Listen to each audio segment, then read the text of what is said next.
Parents of two Warren De La Salle students charged in that hazing scandal, they're speaking out in hopes of sharing their side of this controversy. They say their sons are honor students with clean records prior to this, and that despite the claims against them, they're innocent and feel like they're being scapegoated by the school. 7 Action News reporter Jen Shantz is live at Warren De La Salle right now. And Jen, how are these charges impacting these students' futures?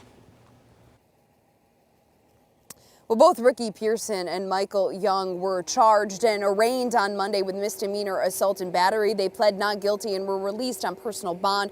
But their parents telling us tonight the emotional impact on their sons has been significant.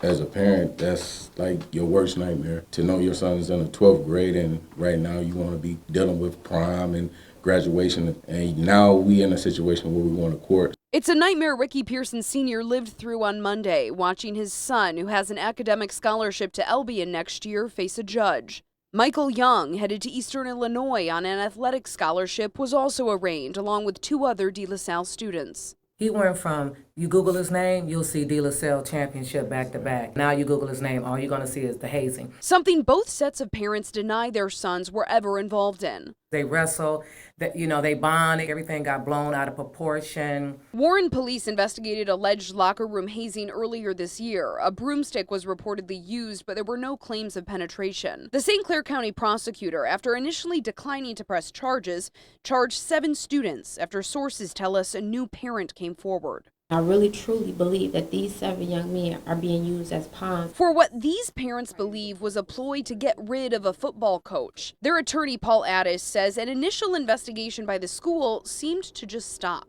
For whatever reason, there were never any findings. Action News obtained internal notes from that investigation. They show, among other things, that the alleged victims either didn't consider themselves victims or refused to talk to investigators. The original whistleblower not even known to the investigator. It's information Addis says all parties involved should have. This information is just the tip of the iceberg of why we have been asking for this information, and we have just been told no. Something like that you just want to put in the back of your mind and forget about it and move on with life.